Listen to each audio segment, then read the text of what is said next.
All right, we're gonna start with wastewater and I'm gonna go right to the consultants. Jackie, if you wanna start and then. So we I passed out the agenda just to kind of give us a framework of what we're Yeah. discussing today. And just I'll go through Lauren's slides. But I think really the follow-up from last meeting was getting into the flows, looking at the area.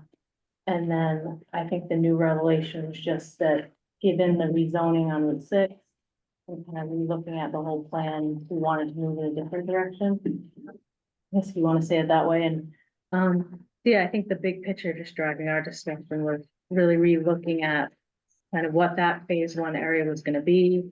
How does that kind of correlate to where the beds were, what the recharge rates were, all of that, and as we kind of had outlined here, really looking at the project from just critical success factors, so we want to make sure we maintain access to the SRF funds. We submitted the PDF in August and keep on that schedule, which is submitting design plans next October.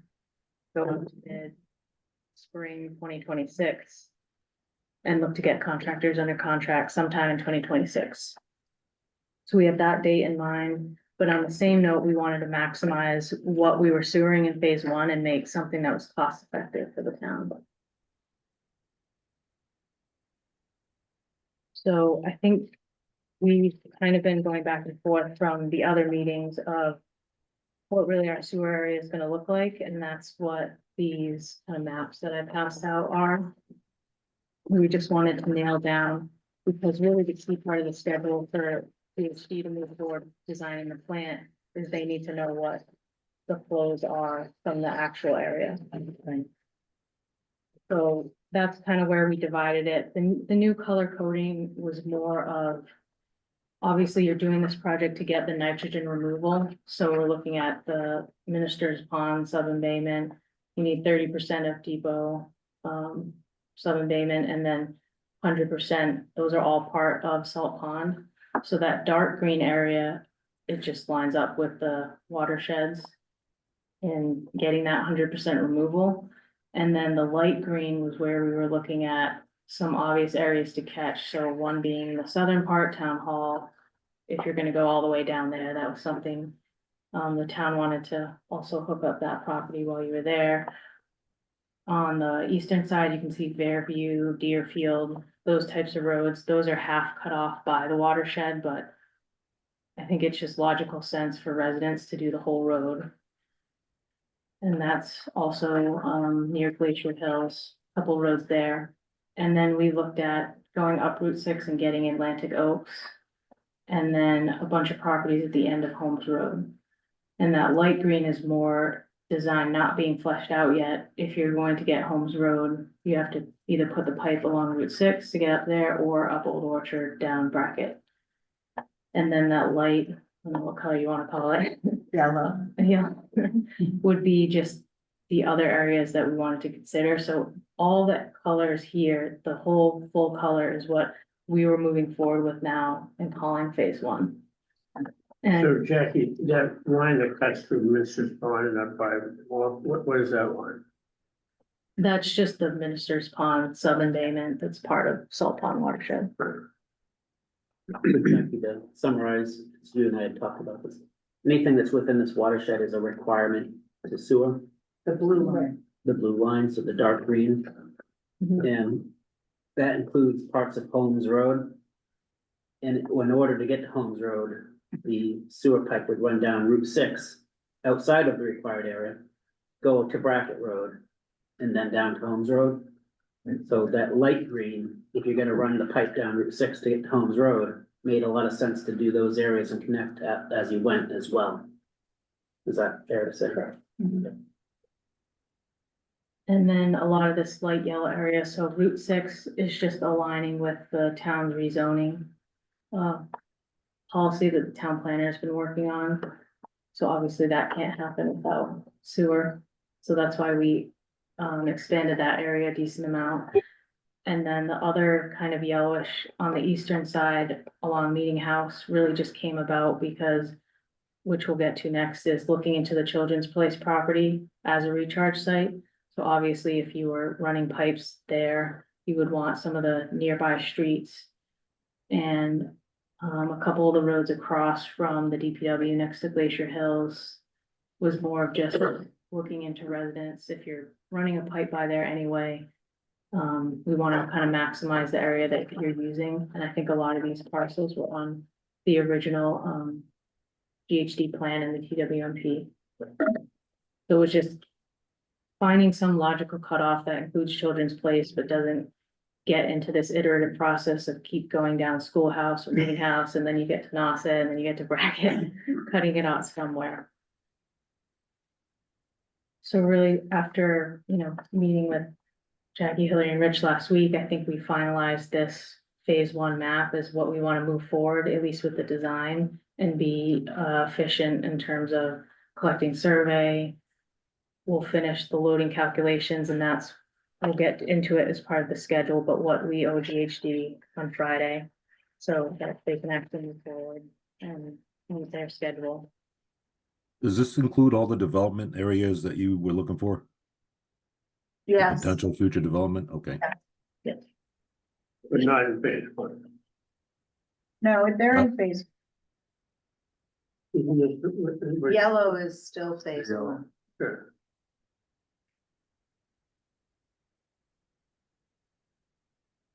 So this would be phase 1, and then the second map, not that we've gotten too into the weeds there, but that original map is in the TWMP. And that is only a 75% nitrogen removal requirement. And I think when we were really, I don't want to say this map was excessive, but we called it phase 2 max, essentially, because we don't want to run into the same problem that we are with phase 1, or not that we are.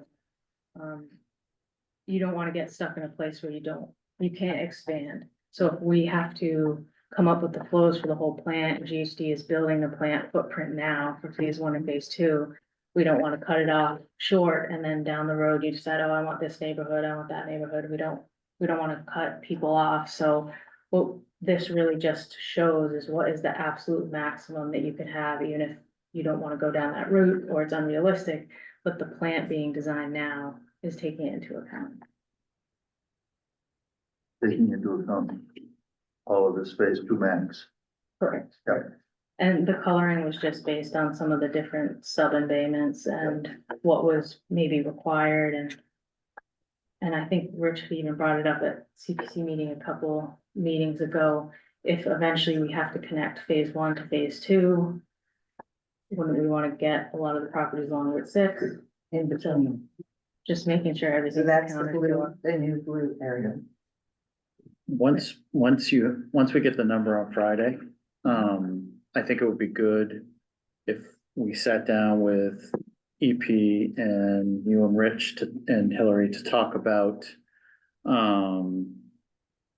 what those mean with regards to whether we do a 2-phased treatment facility or a 3-phase treatment facility. And the only reason I say that is meaning how we size our building blocks, because we want to kind of keep everything kind of even. And if we build something really big in phase 1 and we never get there in phase 2, you don't want to have so much just sitting Right, capacity.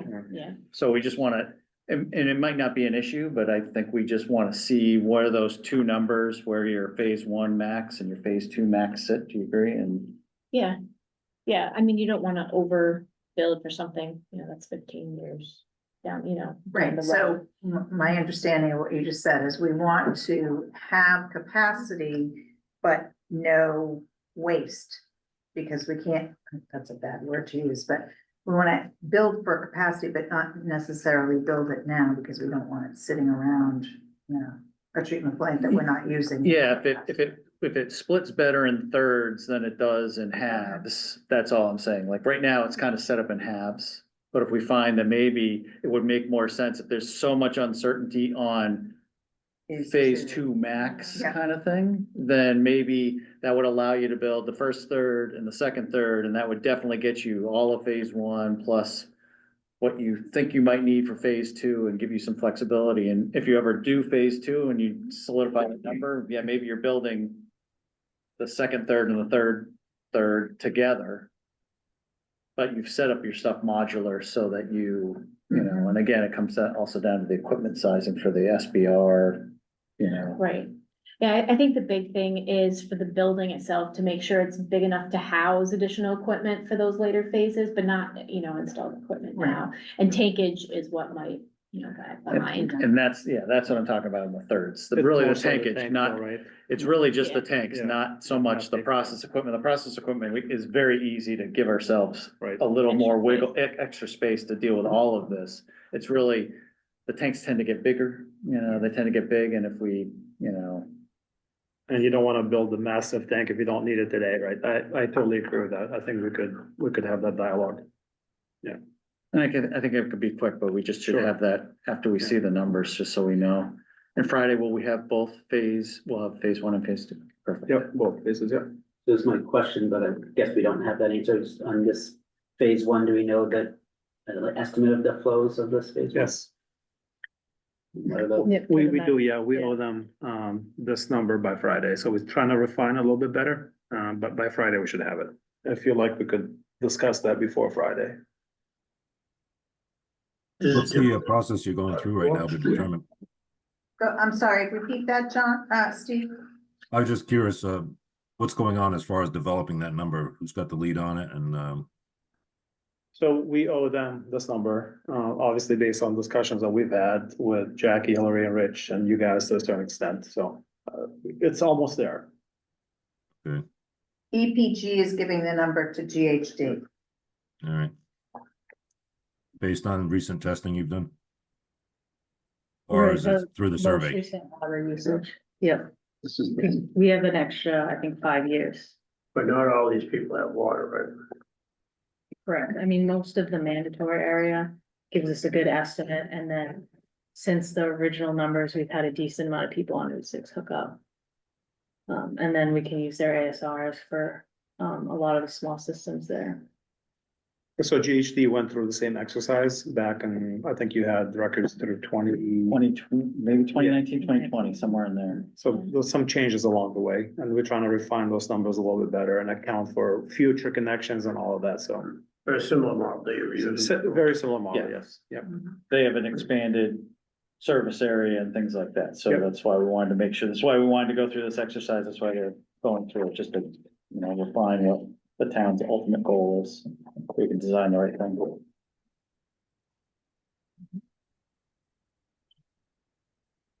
No? I'm sorry if I missed it, but I was wondering if we had heard anything back from the modelers. We Yeah, we wanna, can go right into. do we wanna get into that? Oh, sorry, I'm all excited about that. It keeps me up at night. That's the third thing on the agenda. Yeah. Okay. We can jump ahead or. Well, yeah, we- okay. Can we do recharge sites first and then go to that? Okay. I think just the recharge sites was a little shorter, I think, we had some pictures on here, but essentially kind of now expanding on the phase one area and just making sure that you have enough capacity, or we're looking at a lot of better times, given that the flows that we were initially looking at for phase one, now it's gonna be larger flows.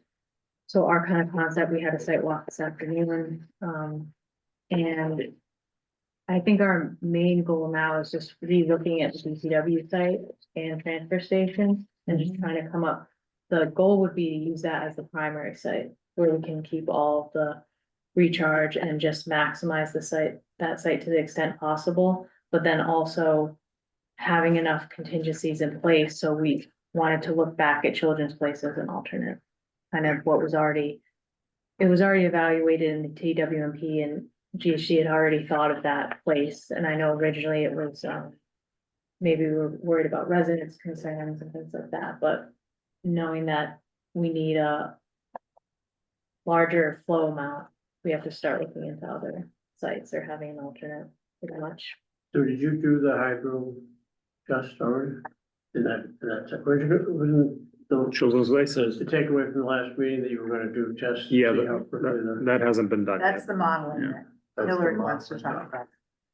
So you won't know whether that site is big enough to. So, yeah, so there's kind of three steps. So one, we're gonna do a desktop model that would just look at what we think where the recharge and potential impacts or sensitive receptors, mounding, that kind of stuff. Then the second would be if it looks favorable, which we feel it'll be favorable to some extent, then we would coordinate with the town with regards to actually doing physical testing out at the site for that as part of the permitting process. And then, you know, the third step would be going, you know, to a design and actually trying to lay something out, but that may be on a parallel, but an extended track than this other work. If I said that clear enough.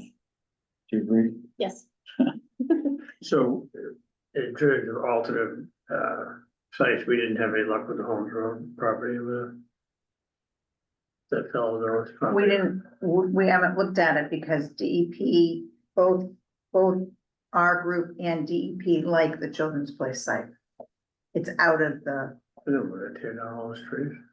it's not all those trees, because we're not using the whole site, we're just using a portion of the site.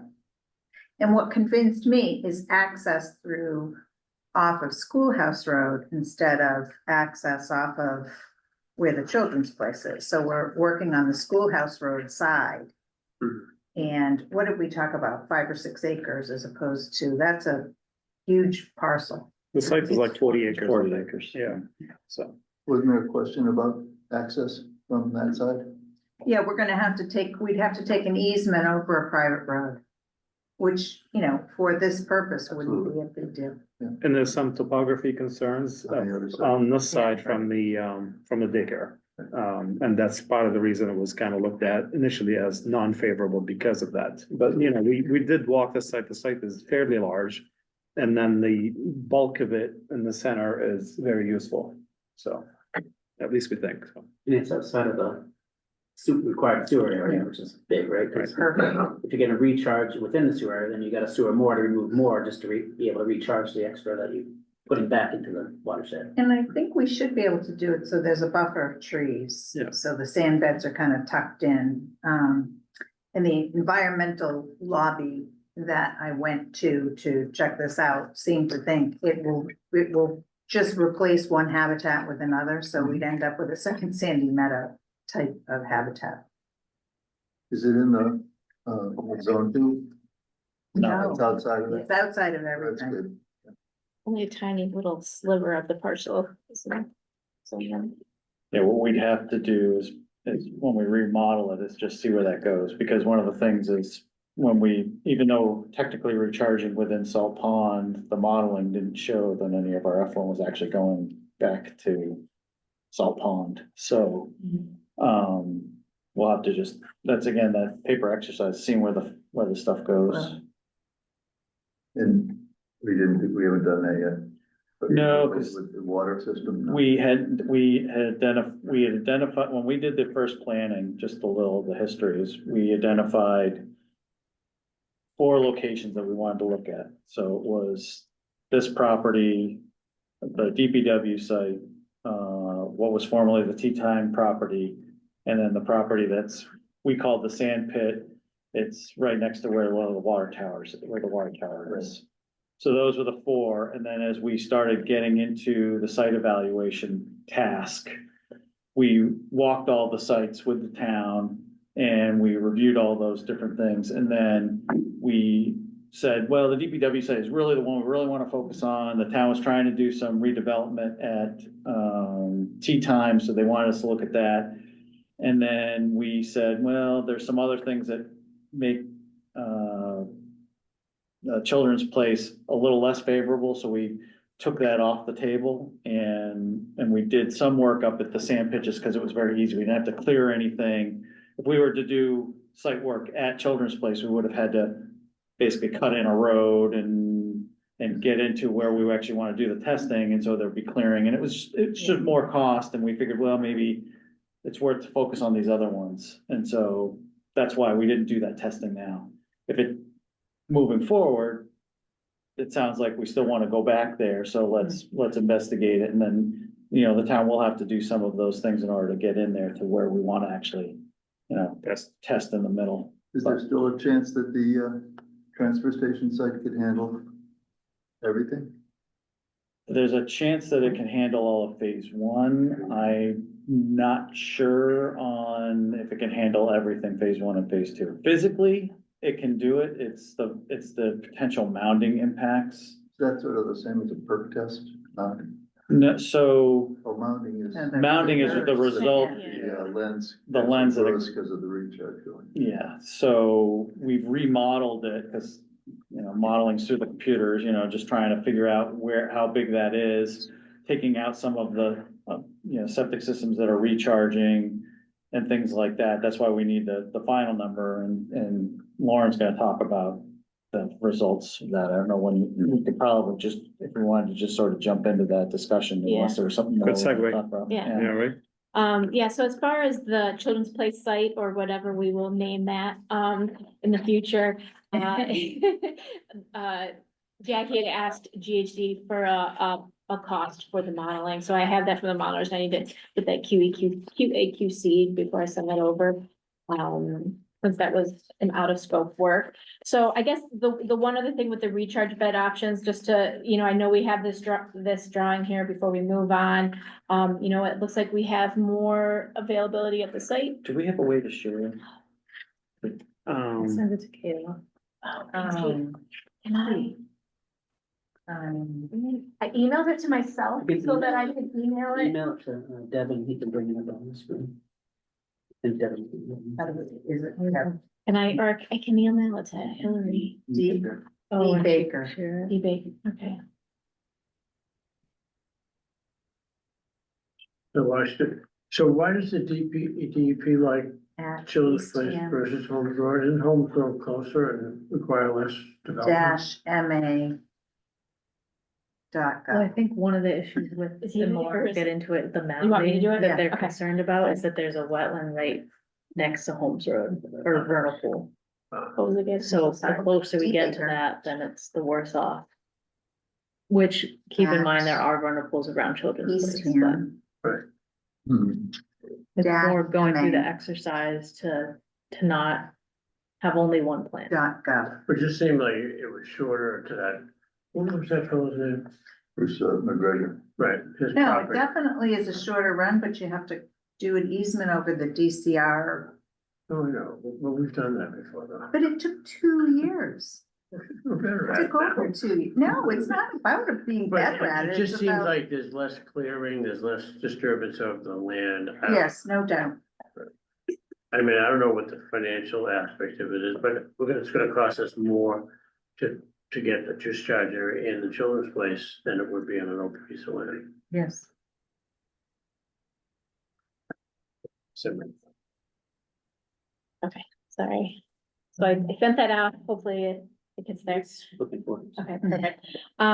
So originally when Jeff and the team looked at this site, we were really looking at, not using this eastern portion of the site. And it sounds like after our visit with the DPW staff today, that we have a little bit more of a blank slate to work on things, as long as everything's accounted for. Yes. So we're going to kind of go back to the drawing board and look at things. Really, the point of this slide was to show that we're looking at adjusting the recharge bed size in order to have one out of service and meet some of the requirements from Mass DEP. So that's really what we were trying to illustrate here. Just want to make sure. And then again, there's some phasing options with how much we're recharging to the site. So I guess for the revised model results, and I feel like Hillary was probably thinking about Children's Place, but we haven't done that yet.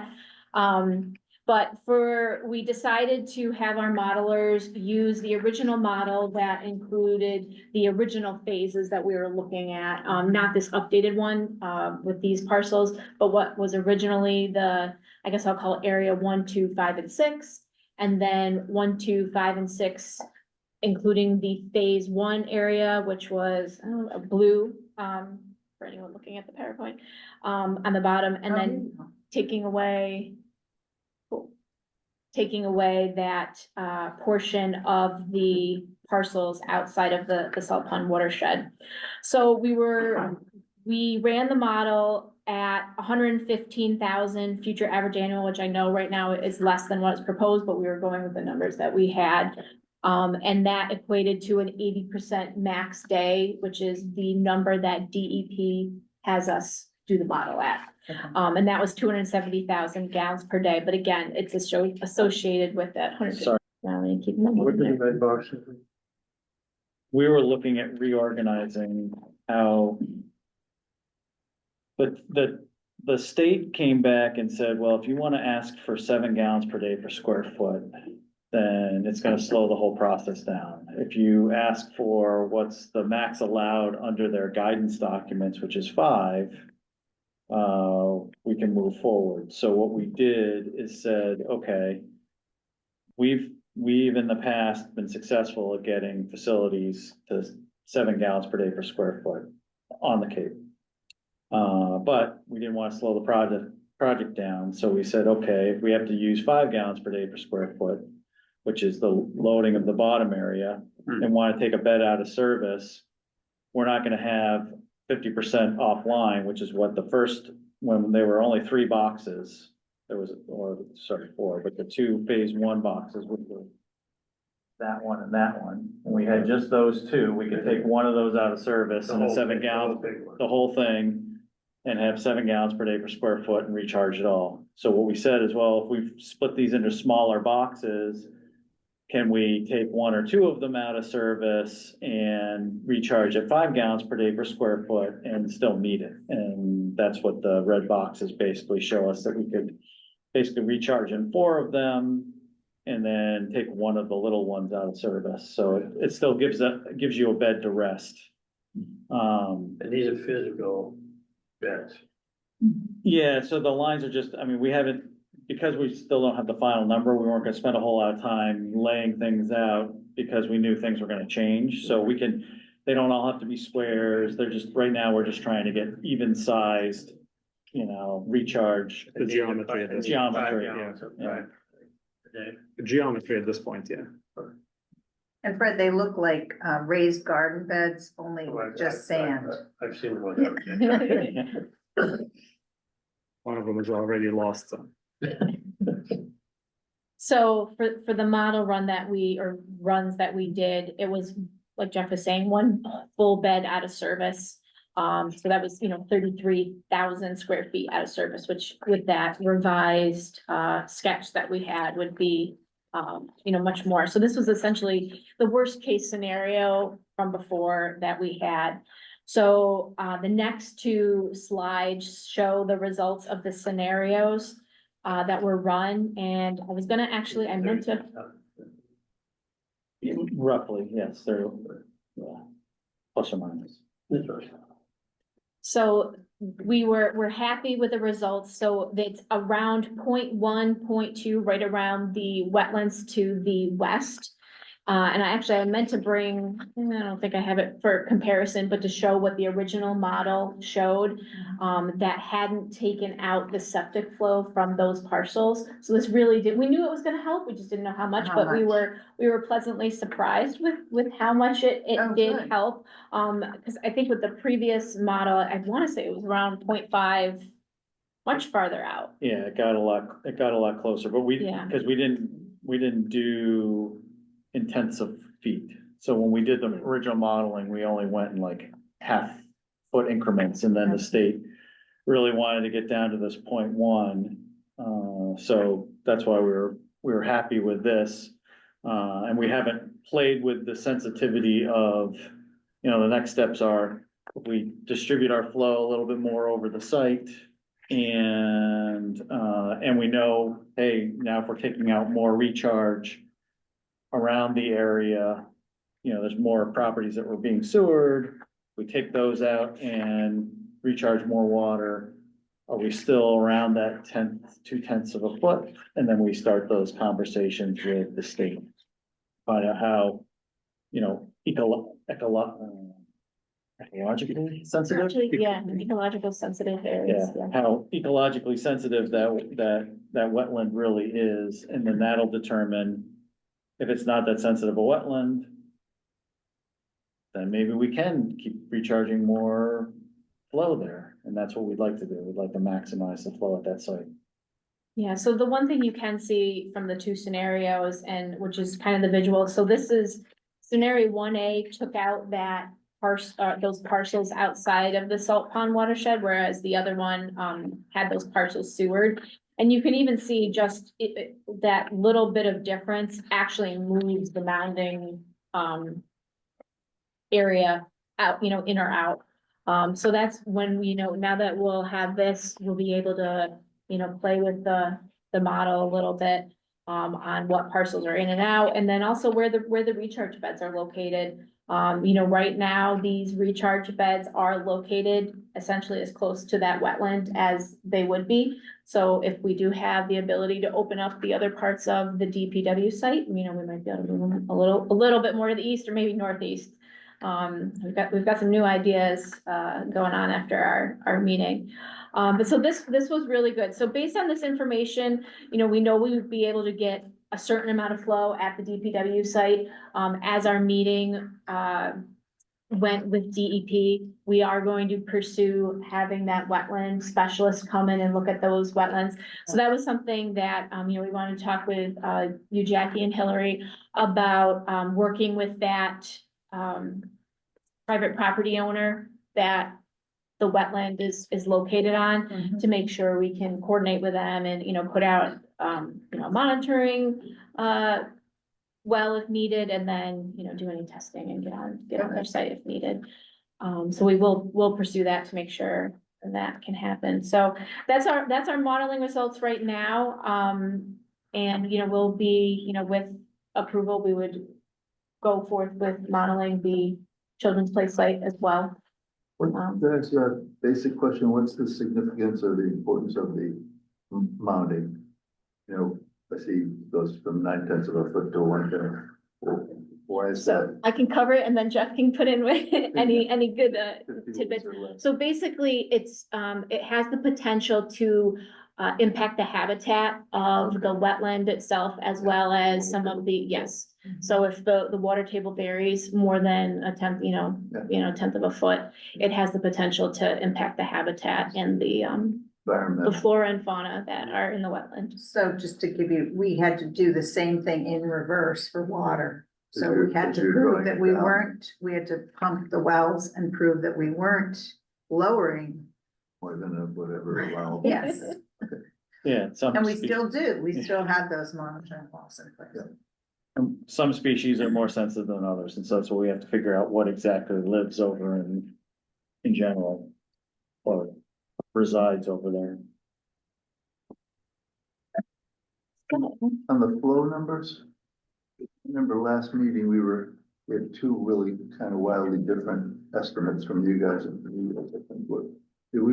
Are they resolved now? Well, that's what we talked about, trying to wrap them up by Friday, yeah. So it was, because the areas have increased quite a bit based on the water usage and data that was. I thought it was apples to apples for the same amount of area. You had much higher flow estimate than they did. No, because I think when we did it first, we were assuming that we would do like, I forget how many colors we had, but 3 out of the 4 areas, not all the areas.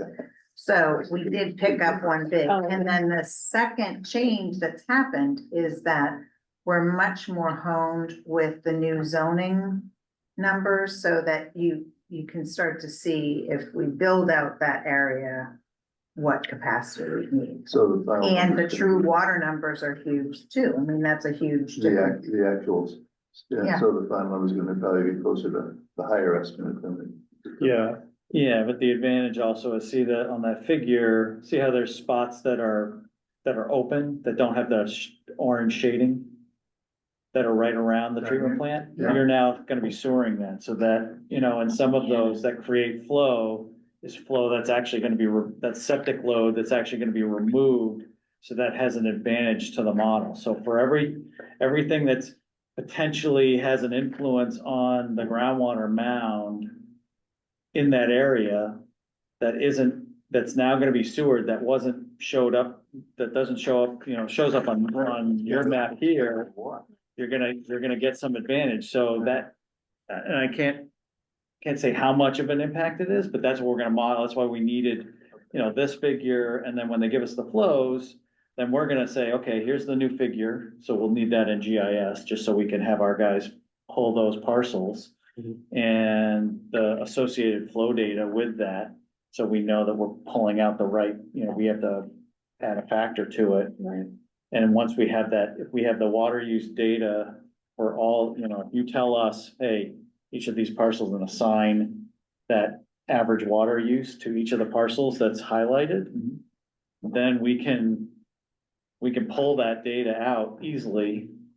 And then they'll run it through their model, because that flow won't be there anymore, and then, rerun the model, and yeah, that's why our rings, got closer in the last time, because when we modeled it originally, we went really conservative, everything was, we were still getting all the recharge from all those beds, so.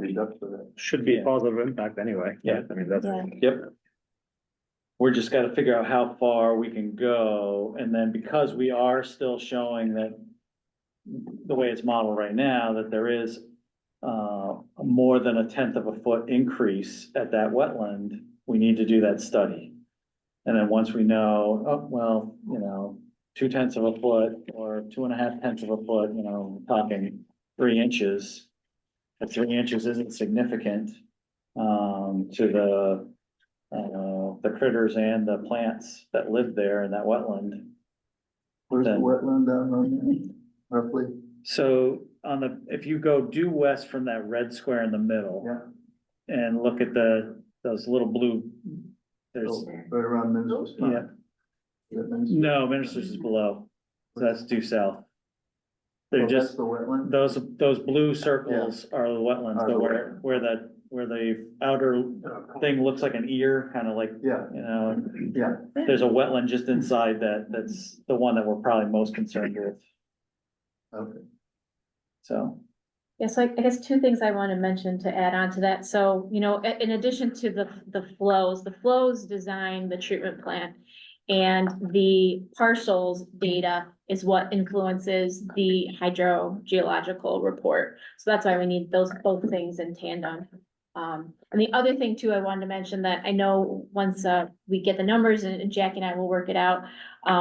But there are differences, and I think that's why when we're throwing out all these numbers, there's differences of what is an average annual versus what you design to for a treatment plant versus what, is being modeled in the hydrogeo report. And unfortunately, they're all different numbers, but they all essentially get to the same base.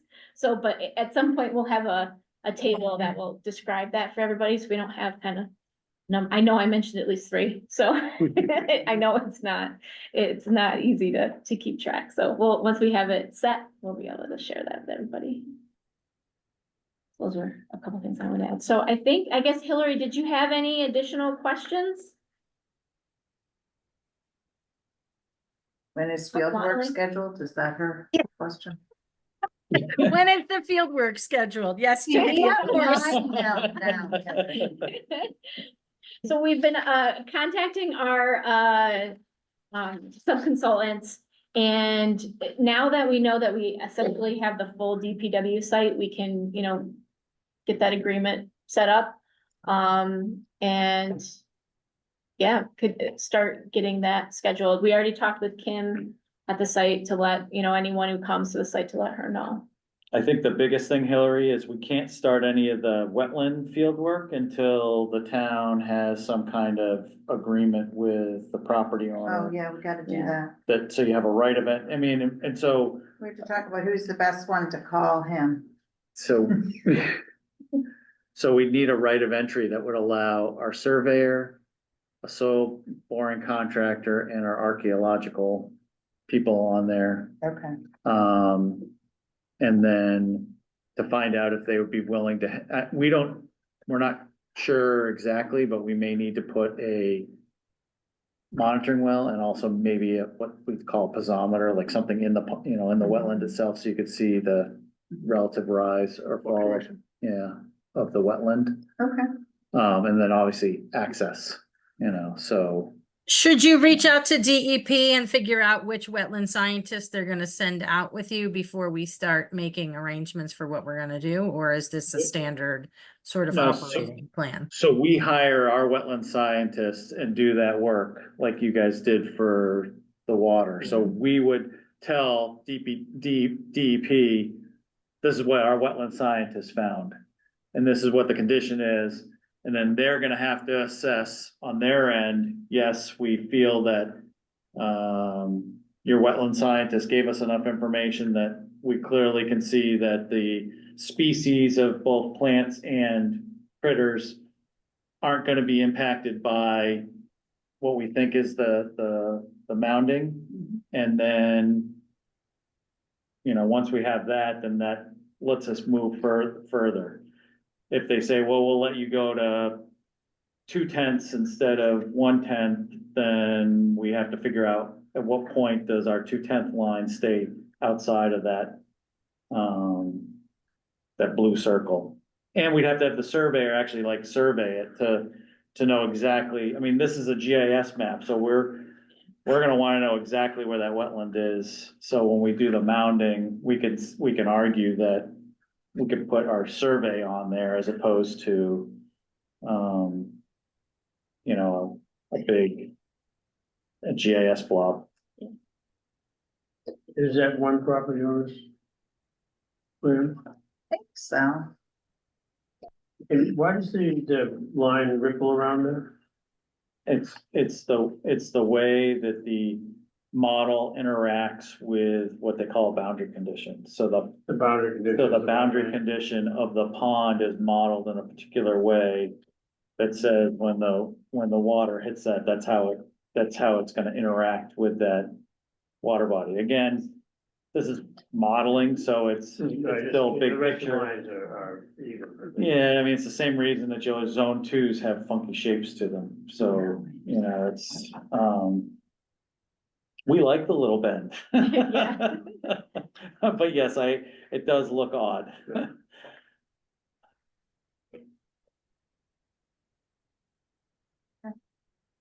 It looks like that wetland borders a few different private properties, right? I haven't actually pulled up the parcel on that, I wonder. on you that have a one couple that's in different that. options, right? Okay, that'd be good. How to get in there. Yeah, I think we were focused on The sign. the west closest. side or the So, east yeah, side, the but east yeah, side there one, are. the one that's We stretch out Yeah. the back one. So the one that's not highlighted right now is the one that's, it's in the most of. So we Okay, figured if we had access from that one, that's probably, that's McGregor's, isn't it? Yeah, I think the closest one to the landfill is McGregor's. Yeah.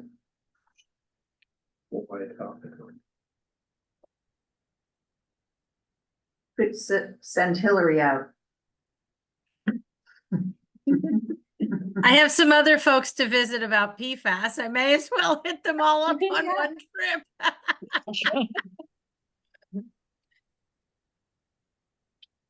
Okay. Maybe into schedule. Schedules. Next a little bit, so. I think basically the summary and a lot of this meeting. Was really just, we've kind of been back a little bit in the planning phase and. Just making sure. Obviously, it's a significant cost project for the town, we're looking at 150 million to SRF. So we wanna make sure we do everything right, have it planned out, have the contingencies of looking into another site like Children's Place. I think Lauren went over the hydrogeo, our meetings with DEP, things are, like Jeff said already, we're changing. DEP didn't want the 7, that extends our time frame. Now they want the 5. So given kind of all of these different conditions, we're still building.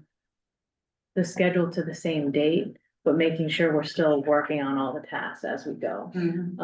So we obviously still need to move forward with design, but. Keep these planning phases in motion to give the most flexibility and options.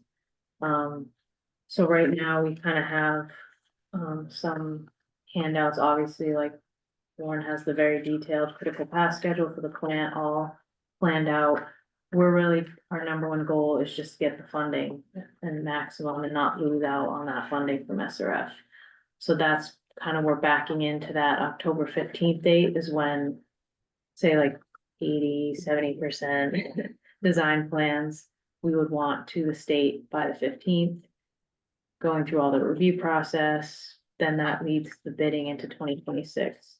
So it's certainly a really tight schedule, but I think we're moving in the right direction with getting the flows due on Friday, now with this area settled and being able to move forward.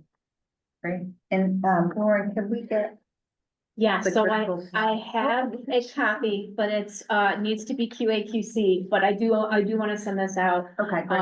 So yeah, I guess I did wanna talk about it really quick, if that's okay, Yes. Jackie. So, both Jackies. So, what we've included here so far is, you know, all our SRF funding milestones, some of the permitting requirements for the town of Eastham to make sure that we're incorporating everything.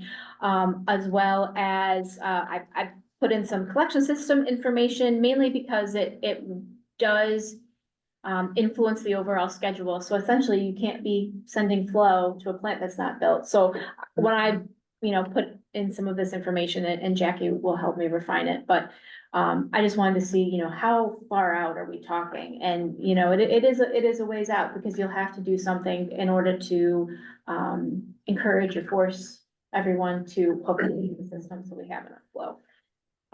So for the other exercise that I did to really make sure that, we were making the right step and going with the 5 gallons per day per square foot, was go through at least DEP's, published schedules. Mhm. And if we went the non-typical route and tried to push for that higher value earlier, it sent us way out, like a year and a half out. So at least with their typical hydrogeo evaluation reviews, you know, it puts us within our schedule. Okay, So that should be good. I also put in the groundwater discharge permit in here. That's a little bit down the line, but still important. And then also some of the other permitting information, as well as some of our dates for design. That's some of the stuff I wanna get QA/QC with our team. Also adding on the workshops that we'll be having at 30, 60, and I think it was a constructability review at 90. So EP as OPM will be attending those workshops, providing value engineering services related to that. So there's not a lot of float in here, not gonna lie. So we probably won't like have a hard stop when we have those submissions. But we'll still go through the process of giving everything to EP for the review, and then take those comments into account. But to keep on schedule as much as possible, we wanna keep moving. Cause I think per the contract, it's like, you know, you have a couple weeks to go over it, and we wanna make sure that we don't lose momentum. right. Obviously, if there's anything big, you know, we'll discuss it. And then also with that, also getting into the details on the bidding and construction timeframes with the filed sub bids, and the contractor pre-qualifications. Prequels here too, yeah. File So we're making sure that we have all those dates, because that puts us back a little bit. Some of that can be done without the design being done, so.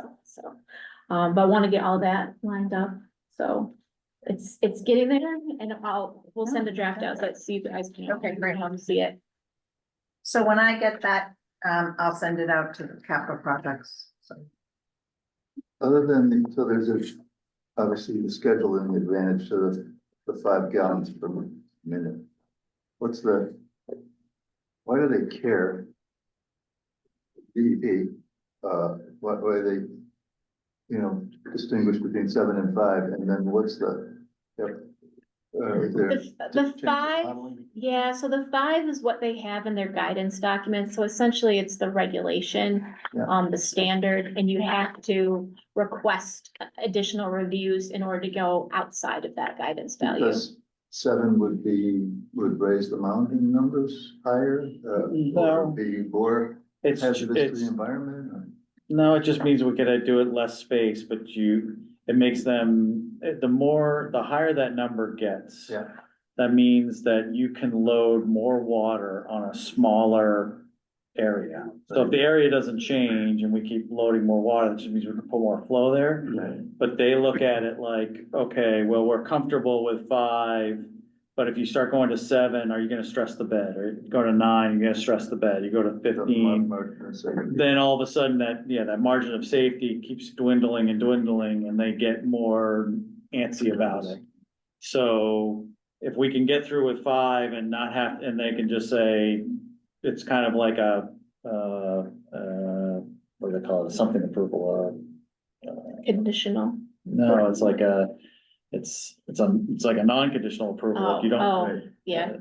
We just meet the regulations. We just meet the Right. regulations, so it's implicit that they. It's like asking for the, ZBA to do a variance. By right. Yeah, so they'll grant you that, because we have enough documentation that we But have the, the disadvantage is you gotta take more space. you either take more space or you be, like what we're doing right now, is we're trying to take the same amount of space, but we're gonna argue that we don't need when you think about the recharge, the reality is we have to design, right? So this is where Lauren was talking about all these different flow numbers. Well, we actually have to design around our max month design flow, right? Which is not what they're asking us to model and things like that, but we have to size it for this max month value.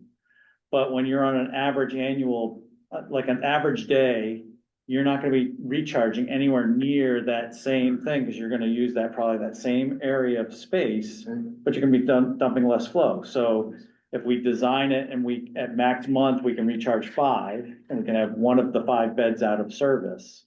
On an average day, if we were using the same exact bed area to recharge, we might only be recharging at 3 or something less, because the flow's gone down.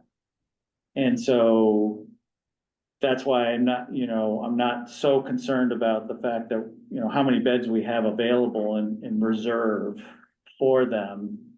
Because on an average basis, we can still rotate through, and they're not gonna use, all of that. But we have to design it a certain way, so that's why the 5 is so important to me. And Jeff, didn't you say too that we can always go back, so once we have actual data, 2 years after the plant comes online or whatever, and we can show them that we don't need it, then that's a different conversation, but Yeah. they want the data. So it's easier, so what we've done in other communities is we've taken the beds and say we designed those 5 beds, right? And we got them at 5. Yeah. Now we actually have treated effluent. We're gonna take all the treated effluent, we're gonna shove it in one of the beds, and we're gonna basically stress that bed to the max that we can do and see how high we can get that number. And then if we can argue that with treated effluent, which is not clean, which is not drinking water, so it's clean water, but it's not to this, it still has some things in it, right? We can argue that, hey, we're treating this, and there isn't a lot in this wastewater anyways, because it's gone through all the filtration and stuff, but for their purposes, we can then argue, hey, we were able to load that bed without stressing it to 7, 9, 15, 25, whatever it is, and then we could pick. And really, then our limitation is truly what the impact is to that well. Like, we're only gonna be able to put so much onto the site, but if we determine that the wetland isn't gonna be damaged, isn't gonna be stressed, and we can go to these higher flows, that higher recharge will allow us to, when you go into phase 2, maybe we don't have to build any beds. And that's what we were kind of hoping, and when we stated that in the targeted plan, we said, well, the phase 2 beds that we showed on that figure would only be if we weren't able to recharge a higher loading rate to the phase 1 beds. And so that's what we want to be able to do. So are any of these towns that have built systems change their road? Yes, so we did it in Falmouth, so Chatham and Mashpee, we were both able to start off and got approved right away to a higher loading rate. And in Falmouth, we actually went back and demonstrated a higher loading rate at some beds that we had built. At 5. Well, we no, we got them permitted at 7, and we actually went to a higher rate after that, so we've actually done it in 3 towns, we were able to do that, but DEP's changed, so the people have changed, so they're not as comfortable as they were back when we had those other ones approved, so they're making us go through more hoops again, which is And it's fine. 5 on highest use month of the year, not average month, Nope, it's 5 on the, highest. yeah, well, they don't state, that's what we're designing to. So when we design it, we're designing to a max month flow. The way we look at it is peak day, and correct me if I'm wrong, we just want to keep it inside the tanks and inside the Right. beds. Yeah. But we don't have to, all we're trying to do is manage that flow. Max month, we have to treat and be able to recharge that, flow to the permit limits. And then, average annual is what we just expect. The reality is our permit's actually only gonna give us probably a peak day. It's just gonna say, this is your peak recharge. And then what someone will do is they'll take that number and then they'll throw it on the beds and they'll be, well, that's higher than 5 gallons per day per square foot, but that's not the way it's designed. So that's all the nuances of which number you pick and which number. That's why the design documents are really important, the basis of designs. Sorry, yeah. Yeah. No, okay.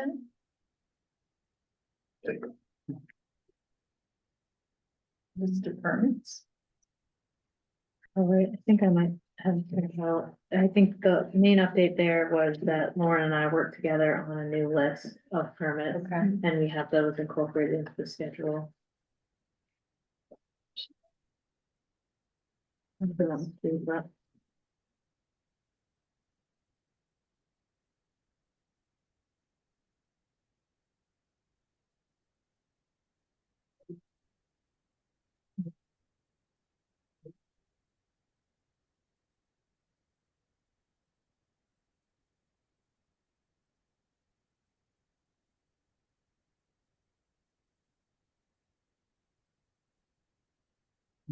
You need one to go.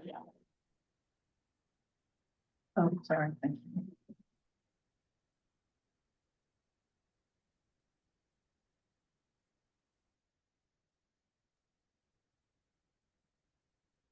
Obviously a long list, but our goal was to kind of have one document that has every single permitting, if you want to say, we called this a permitting list, but we kind of included everything on here, so Mass DEP, Cape Cod Commission, DOT, Seashore, but then we put different type of, like, if you want to call them applications, so the fact that it would have to go through ZBA, building department will review it, police and fire, and those types of reviews.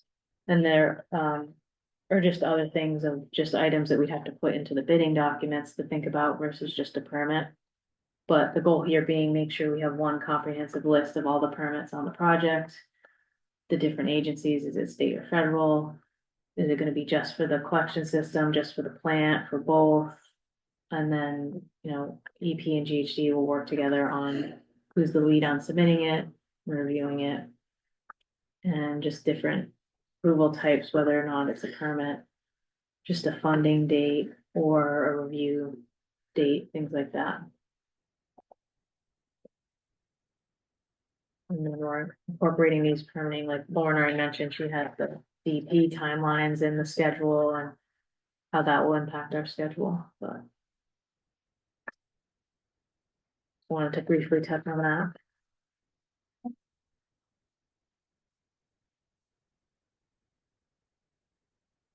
Anybody have any questions?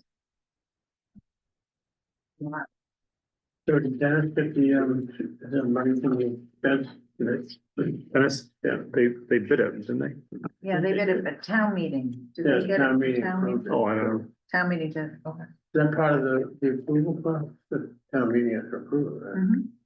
So is are they in line for that 200 million? So, and just so you know, the Cape and Islands Water Protection Fund asked us all, and we update every year what we think we're gonna need from the fund, so that's all. It's all in the fund right now, it's all in the planning for the fund. Is that the 25% or is that? Yes, that's the 25%.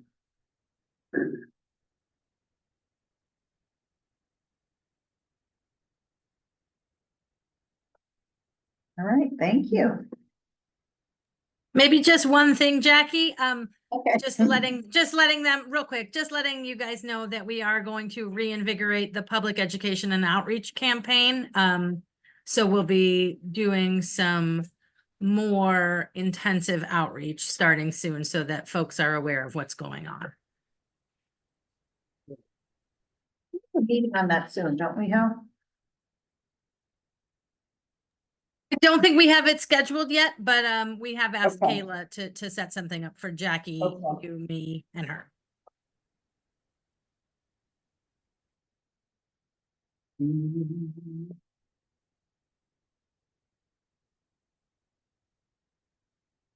All right, great. So the next thing, the numbers can be better than the modeling. Full steam ahead. Yeah, full steam ahead.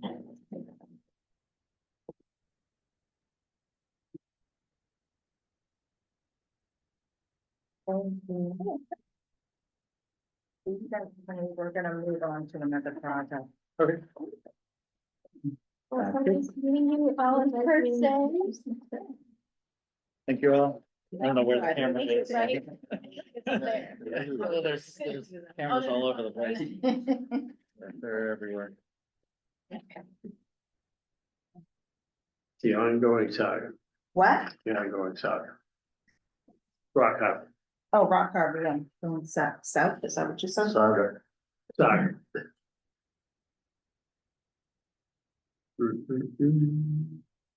So basically, we went through, Hillary and I went through and Shana, and we answered the questions that Paul had raised at the last meeting, so I have some of those. And then some maps that are attached that will show you what we're talking about.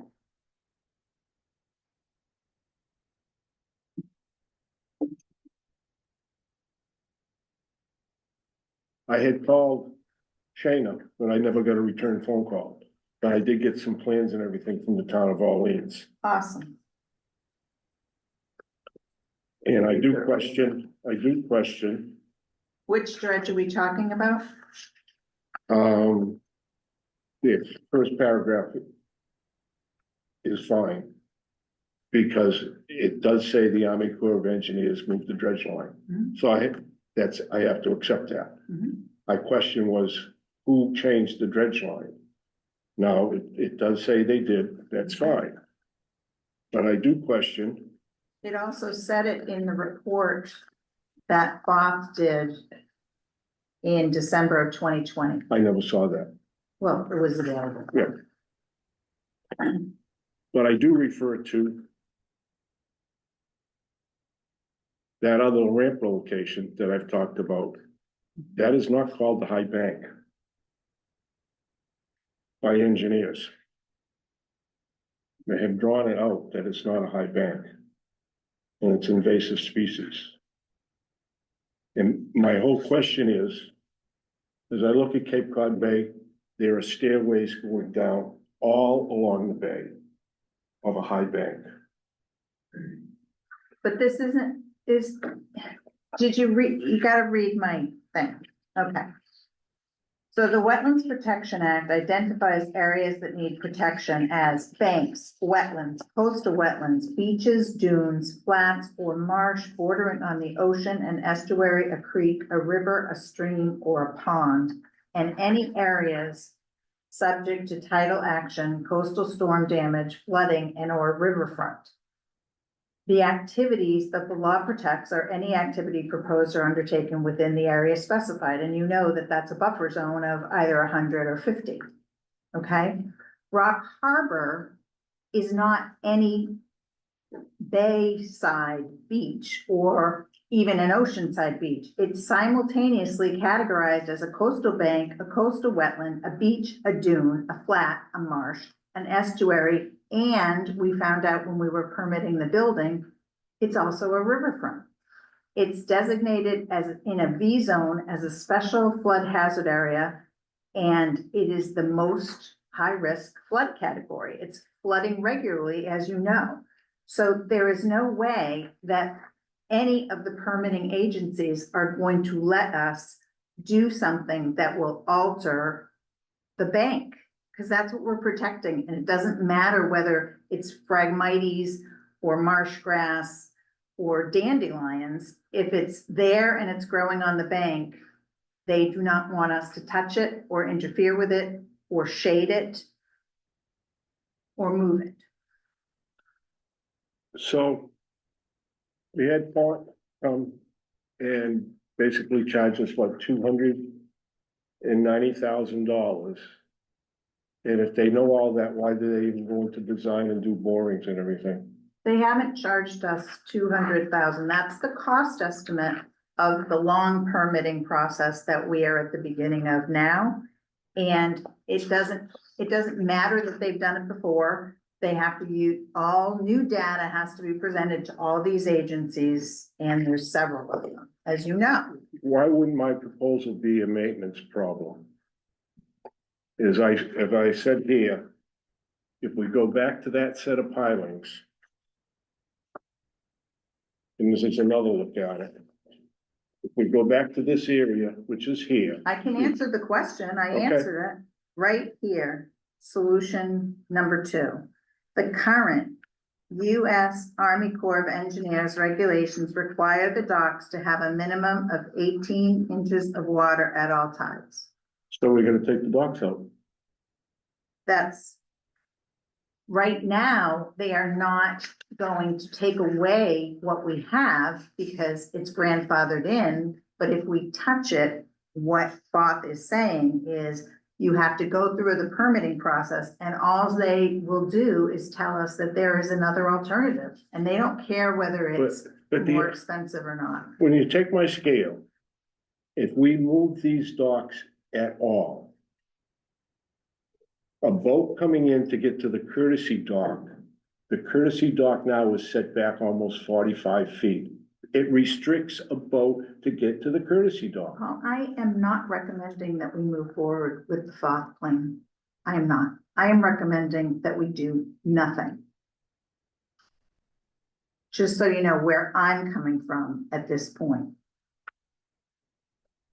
So we regulated it that they're gonna be commercial docks.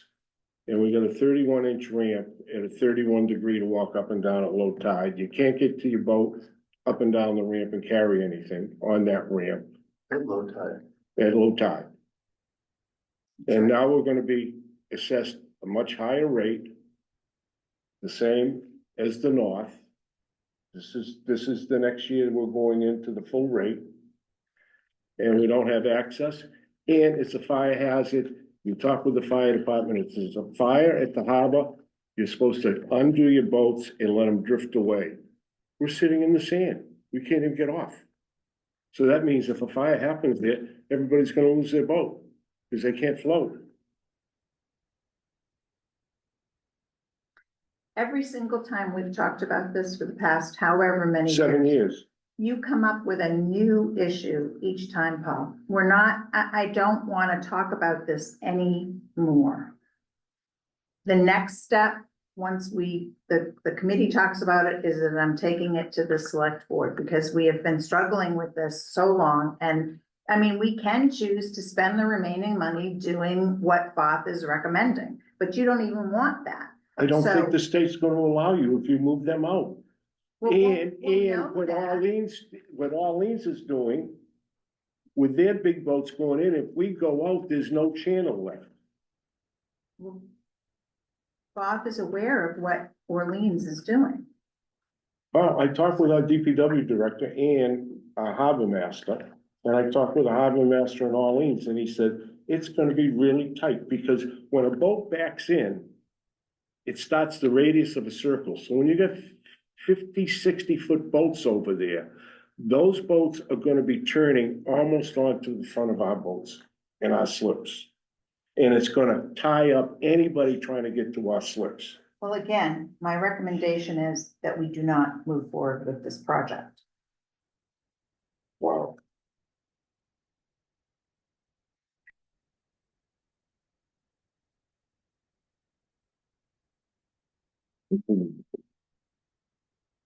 When we get an unsafe ramp that nobody can walk on, Well, you don't want us to do the solution anyway. You don't want us to do the I only don't think- solution. I think you're gonna spend the money And you're gonna find out the state's gonna say, no, you can't block our courtesy dock. Because they wouldn't allow a larger boat about 7 or 8 years ago to go in the end slips because it was interfering. The town had their town boat there and it took off the lower unit with a person hitting it. That's why now the town boat is down on the northern docks. Because it's even a tight fit for anybody to get into the courtesy dock. As it is now, so once you move it out, it's even more of a problem. Yeah, I sure don't. I don't think- See the wisdom in moving it out, especially with what's going on across the harbor. And as far as the boats being able not to move them at low tide, well, there are harbors all up and down the east coast where I boats sit agree. on the bottom at low tide. We're the only one that we're the worst harbor on the Cape Cod Bay side. Everybody else has access in and out. Even Truro, they dredge every year. There's slips and everybody can get out. They're all floating. And I think that is one of the bottom lines, like where the dock, should the docks have even ever been built there, Paul, is the bigger question. Well, we always were opposed to it. I don't understand why you can't do maintenance on the existing dock. Don't move the docks, cut back the platform. DPW said they could do it easily. Our expert says that we cannot. And the DPW are very great working people, but they are not coastal engineers. No, I'm not talking coastal engineer. I'm talking about taking this railing off and this platform off the boards. And reattaching a ramp, which would have been the same length as what Font was saying, moving everything out 20 feet. I'm taking the platform and going back 20 feet. They don't consider that maintenance. I know when the Font engineer, younger engineer was down there and he was there and took pictures. He said, I think this is a very viable option that we can do. But who was that, Paul? The guy who was doing the testing? I don't know. His boss is telling us that we cannot do what you want us to do.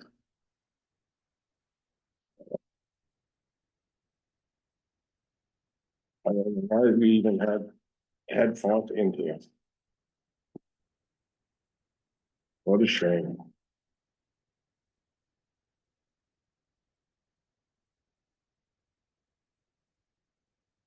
We have him in here. So are we gonna close out the account so there's no, the account for the 1.4 million should be closed off and done?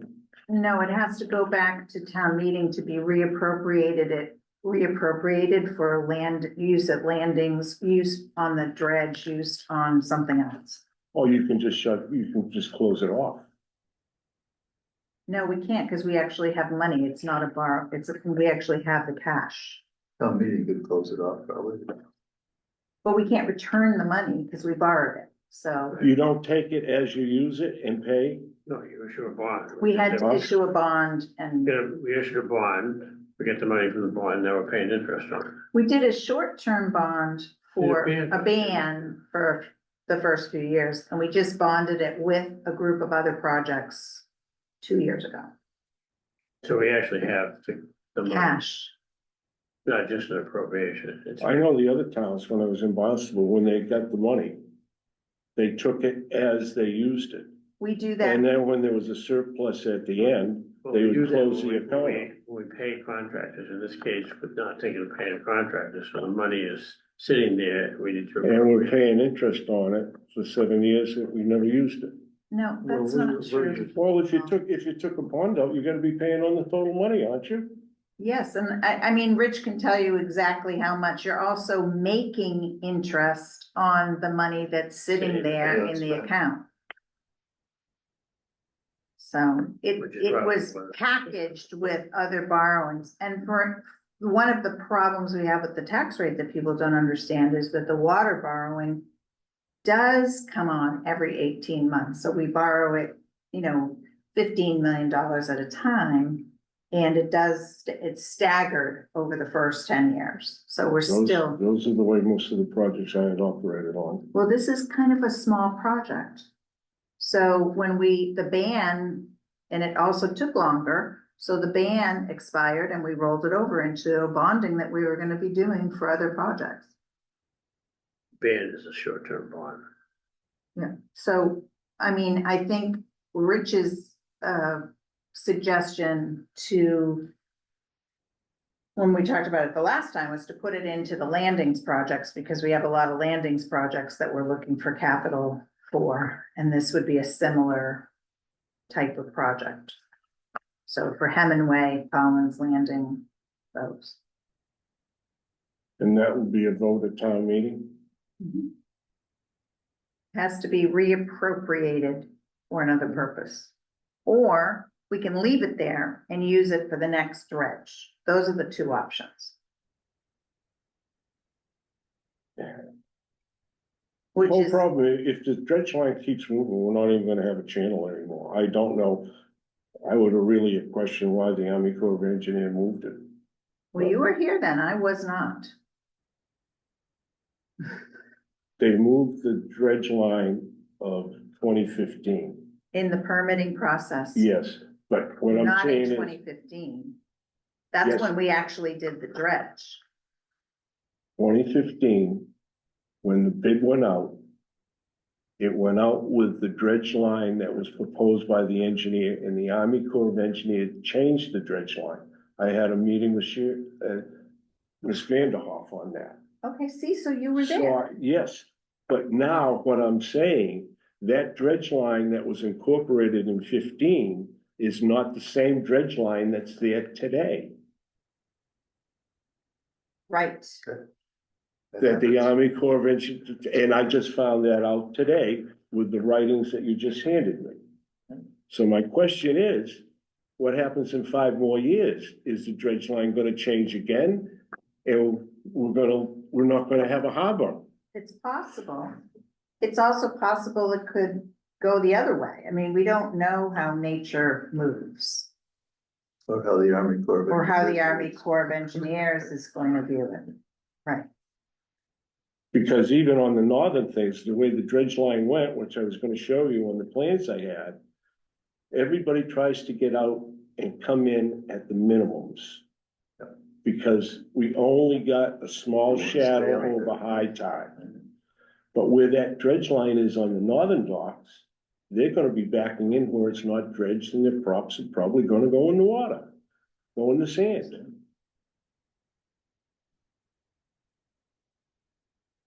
And if they move it anymore, you're gonna start losing the northern docks. I mean, ultimately, it goes all the way back to, you could take it back to 2014, you can take it back to the 70s when it was permitted in the beginning, you can take it back to 2018 when I asked town meeting, do you want to do this or not? And I think that the people that have slips there want us to do as much as we can, and I think at this point, we've done as much as we can without now wasting more money. And we Well, have you so guys- many other projects that we need to You, put money you into. still gotta spend more money, cause you gotta get somebody in there to put all the piles down. They were only put in temporarily, that's why they're all, some are up, down, nobody knows what the penetration is. Well, I'll talk to the engineers about that, but Well, if you go into Fort's plan, their original thing was to move it out 20 feet and reset and repound all the piles. Yeah. So the determination was made, just put them in temporarily in the same location. And if you go down there and you can look at the different sizes. Yeah, somebody mentioned it, we were down, going down with Steve, and, they thought they just didn't, they put them down, well, They just put them down enough to hold it for this season. or they didn't cut them off. Is what Yeah. this person said, I don't know what the story was. Yeah, One, you're gonna, because, I don't know if anybody took the invoice or got the invoice for the piles, because the invoice of the piles that we bought Yeah. should have links on them. Right. Then you figure it out. So now all you gotta do is start measuring. And if you don't have the penetration, the ice is gonna move them and they're gonna take them out.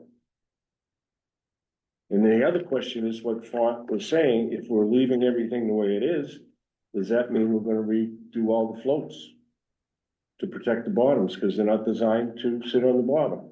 I don't know, I haven't gone back to Bob with this decision. We told them that we would get back to them once the committee made a decision, and then we'll make a plan from there. So I don't know the answer to that. I assume, yes, we'll fix the floats.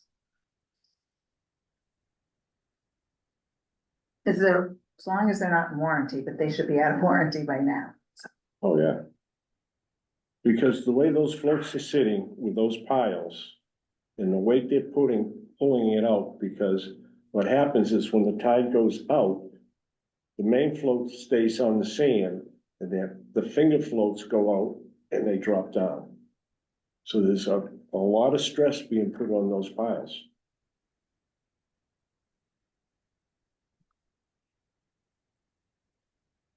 Am I right, Peter? So now we're gonna wrap it up. We can talk about it. If you gentlemen want to talk about it, we can vote on it today. You cannot vote on it at all. It doesn't matter to me.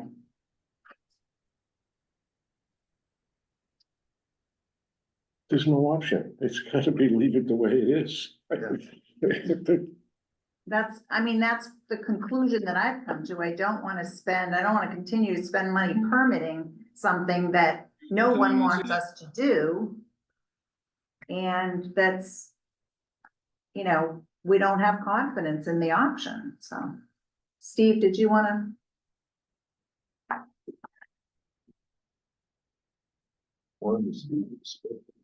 Steve, Steve? Oh, no, you're muted. Can you hear us? I can, but I apologize. They're doing an announcement on the boat right now. Oh. By the international. Oh, I don't know if you had got a phone call from Senator Crider's office, Senator who? the senator, Senator. Here? See, no, Did I get a phone call from? I made a phone call to him and asked him, would he help and assist and maybe talk with the state about tying on to the courtesy dock. They said they would get back to me. Okay, good. I told them what the problem was. I told them it could be a major savings for the town. You know, we've asked 4 times now. Yeah, okay. Maybe the senator has a bigger hammer to hit with. No doubt. I mean, they helped us with Nauset Lake Beach Road, so. Are you with us now, Steve? I'm with you, but there's still, Oh. I'm so sorry.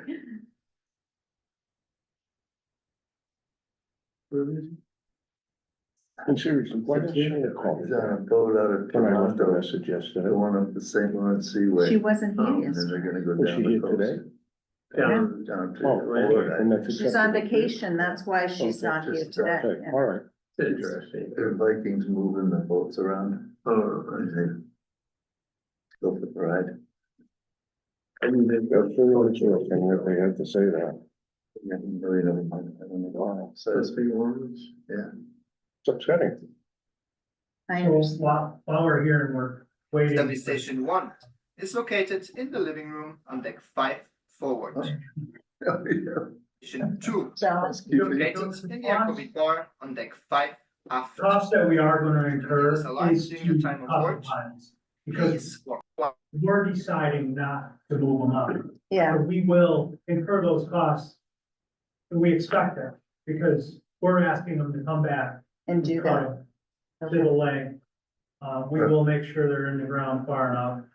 And, so our thoughts are, once Orleans gets started and the company's working over there and mobilized, we'll get a price from them to cut them. So we don't have to mobilize a different company to come out and cut them. Okay, So if we stop the project today, or you vote however you do it, that's gonna be the cost, and I don't think it's gonna be excessive. Okay, and I can ask Scott the other questions that we have too about options, and I don't know how much they've spent on this contract. We haven't received a bill recently, but it's not that much actually. So some of that money probably will be returned, some of the money that was set aside for that permitting still remaining.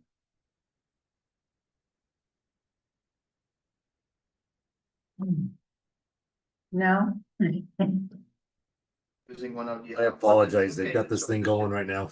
It's okay, we can hear anything next meeting too, although I'm not sure we need to have a wastewater, I'm not sure we have to have capital projects in November. Because we don't have any deadlines or anything due until the end of December. You don't wanna beat the wastewater horse again? It's up to you. I mean, I can talk to Jackie Tepper since she left. I can talk to Jackie Tepper and see if she thinks that there's anything we need to talk about. Well, these guys are gonna do that. I'm kind of interested in this hydro thing. I thought that was gonna be done by the time we came back here. What? The hydro Modeling. conductive test with that one was. And usually I don't defend them, but it's really the DEP that we've been waiting for. They have to send someone out to do the site visits. And as you know, now everyone on the Cape is doing wastewater, so. Right, but I thought they were actually gonna go to the site. Drill or whatever they do to test the water, the effluent The going modeling, down through yeah. the sand. Wasn't that one? GHG did do that part. They did do that. They did do that part. They did. Like last But month, but now they need the numbers from EP for all this, right? the added. Yeah. You know, And the state doesn't, they want to witness any holes. They want to witness any drilling. They want to witness, that's what they want to come out and do, just like basically, when you design a new septic system, the health agent will go out and witness the perk test. It's very similar to that. Yeah. So when are they gonna do that? We don't have a date. I thought it was gonna be done by the time we came I know, back. well, that's why Hillary's so anxious about it. I have a Any question, maybe, delays at this stage, but we're just so tight on this. I get worried about it. I know. I have a question. Everything that, the first meeting I ever sat at, and everything was talking about, was it gonna raise the water level by 2/10 and 1/10 and everything? My question is, we know the plume is still spreading. We know the plume is going X amount of feet per year. So we have very sandy soil. So if we're gonna discharge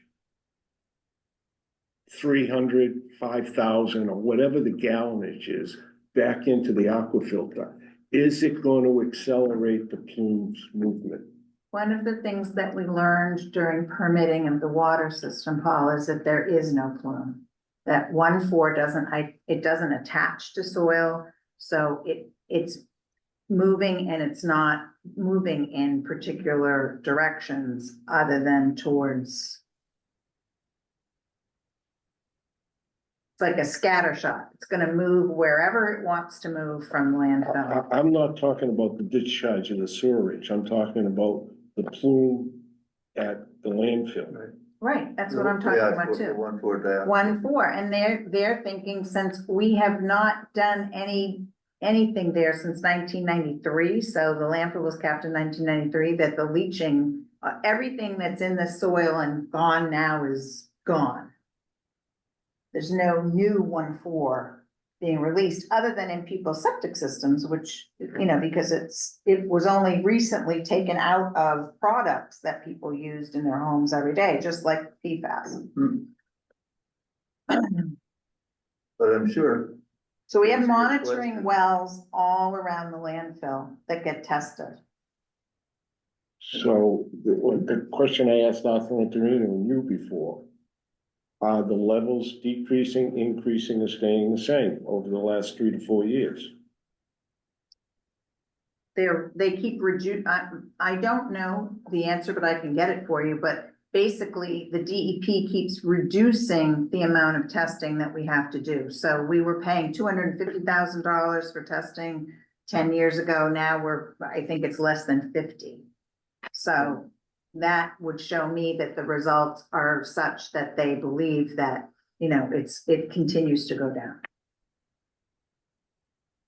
And that's what they're testing for, is the 1,4-dioxane? Well, they test for everything but 1,4. The new thing they're testing for is PFAS, and we have hits all around the landfill on PFAS. We do? Yep. Great. But we're not taking water up the wells anymore and putting it back into the water pit. Right. But they're all on municipal water. Yeah. So that was the point of the mandatory connection, and DEP considers that a I see. solution. But are they looking at that for this? Not particularly for 1,4, but for keeping the balance of what we're sucking out and what we're putting back. Yes, they're looking at that in both. We still have to do all the testing for what we're taking out of the aquifer, and we're still gonna have to do all the ongoing monitoring testing for whatever they decide our discharge permit is. They will then require us to do tests to prove that we're not discharging more than we said we're gonna discharge.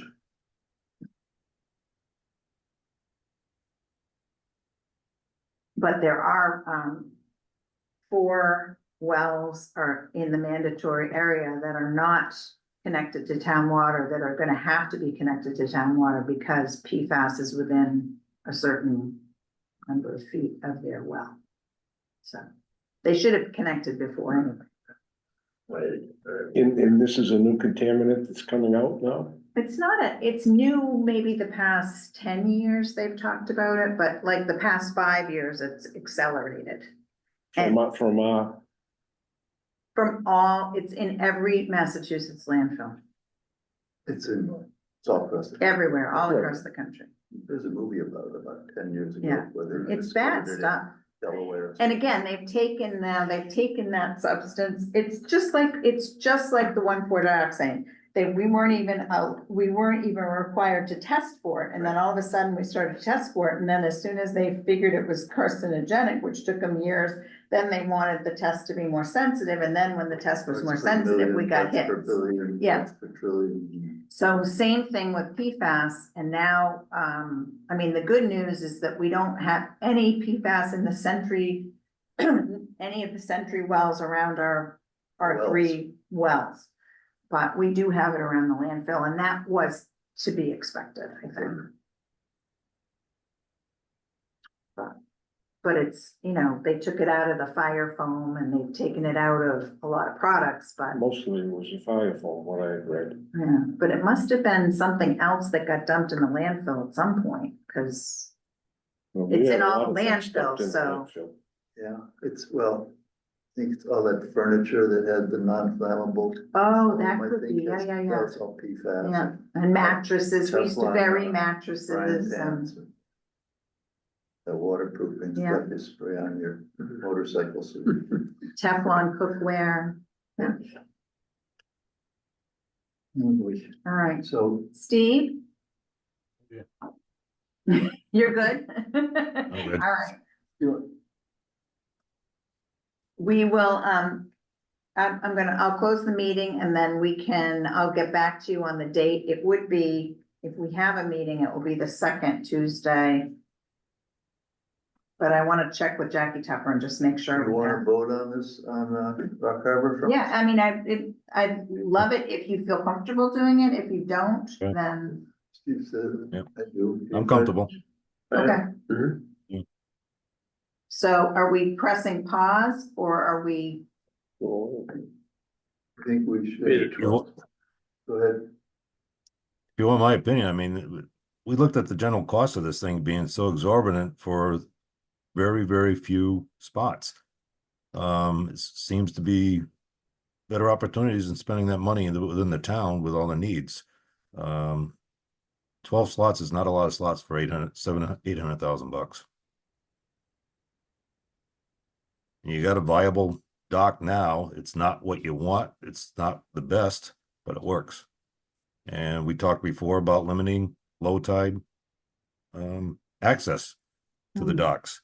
If that's a situation that's warrants an unsafe situation, restrict the usage at low tide. So those are my views. We don't have a sign there, Paul, that says slip holders only, do we? Yes. Oh, we do, okay. You know where they don't see it though? And they go for a walk around the other way and they come up. Oh, and they come up the ramp, yeah, all right, well, And have everything. So this vote that you're going to be taking, it's gonna do away with Rock Harbor. That means no harbor master building, no work on the dock, Basically, right, the whole, this kind of stuff. yeah, if we, all I thought we construction. already stopped the. Unless we- Harbor master building. unless unless the select board wants us, Art always wanted us to continue to do some site work, including the drainage. He thought that maybe if we did the drainage plan that was part of the building, that would help with, flooding. So I know one of the other members of the select board was asking about that. Should we retain some money for site work or, but as far as I'm concerned, if you guys vote on this, we don't have any plan. Like we're not going to revisit the harbor master building. We've already moved on. We're gonna move the harbor, the natural resources will move into the treatment facility or the new DPW facility, whatever exists. So we're just gonna handle that office space issue that way because it's just too expensive. So what should the motion be? To not, Voting. I think the motion should be to not proceed with the current permitting activity to move the docks seaward. To just Yeah, pertaining to the dock? I think so, yeah. I think we already decided that we're not gonna do the harbor building. Right, Buildings So are- Building's been on it. So moved. I'll second. all in favor? Yes, Okay. Oh, Steve, you're still there? Okay. yeah, I'm Thank here. you. I got issues with my TV, but I can hear you. Okay, good, thanks. Oh, yeah, I get to vote too. You do. 5-0. 5-0? Yeah, 5-0. Okay. All right. So the 12th of November, if we have a meeting. Yeah, I might not be here anyways. Me neither. I just need to know, because otherwise, I don't think we need. need to talk about water unless she has cost pricing for contract 21, the reduced version, contract 21 2.0, which would be that's water, the last final water contract that goes out Cable Road. Yeah. Well, The So select just- board wants a price for how much it would cost to do all of Cable Road connecting to the bathrooms at the beach. Nauset Way. And So then it'll loop down around town? Nauset Lake Beach Road to get fire prevention towards the end of that road. But not. Not going down Ocean Drive though, No, and not Down Road. not Seashore. I talked to the Seashore about Doan Road and there's just the archaeological issues there are just so Well, intense. that was what killed the last, Yeah. but there's no archaeological issues on Yeah, but Cable Road? No, we've dug test pits all the way down Cable Road several times and we have never come up with That's any. not part, when they changed the rules, Yeah. they didn't change it for Cable Road. No, I mean, they will still require that we do test pits, even though we've done test pits before. They never changed their mind about that. But aren't they doing work out there themselves? They're doing road work. Right, so, why don't they do the test bits? Yeah, but I don't Give us know a what break for the a change. quality of their road work is. I think it's Ocean View Drive, I think, is pretty significant. Right, so, but you're not, they wanna go out to the bathhouses and dead end there, or Right. they don't wanna loop it all? They don't want to loop. Oh. And, do we do that? I mean, given the fact that we lost The 10 lines- feet in the last storm. It's gonna be a big number It's gonna be a huge number. for all that mileage, for very few Yeah. properties, right? Well, it How was, many the properties whole are done? contract, including everything, would be 6.5 million. So it would be a portion of 6.5 million, but 2 years from now. So, But we're not gonna go down, I'm punch the gonna new road, explore, not punching where the new road is, not in there, right? no, well, Just out to just, the. yeah. And no, to give fire protection down the new road, yeah, well, that's what we were gonna do. Put a hydrant down at the end of the new road. So the 500 feet is not gonna get you very far. No. I mean, they may decide not to do any of it, but I need to Yeah. figure out how much it will cost. in Do you know order how to- many properties? I mean, the line stops at the high school, right? Yeah, so we had 80 in the whole contract, so I think we have less than, I don't know, 12 on Maybe. Cable Road. Well, you There's just run 28 the pipe straight out and put curb stops at the ends of those, right? Right, there's 28 properties off of Nauset Lake Beach Road, that neighborhood. But But you're not going in there. we don't wanna go in there. I mean, that's where the erosion is just, Right. and there is no other town that has provided water to every single parcel. I checked. You know, like, What kind of usage is Nauset Lake Beach having? Will we get some good revenue from They it? have enough so that it would be good flushing for the system, I guess, you know, if we're gonna go down We're not gonna cable, make we might much as well out of do it. that.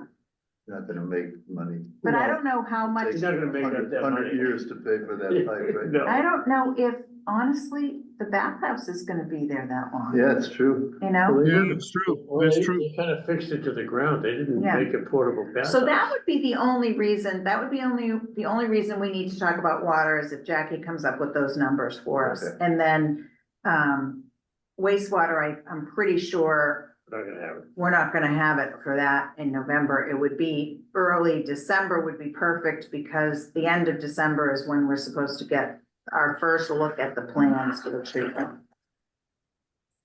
Good afternoon, one. Okay, we'll be in touch. Okay, Thank you. okay. What are you gonna do?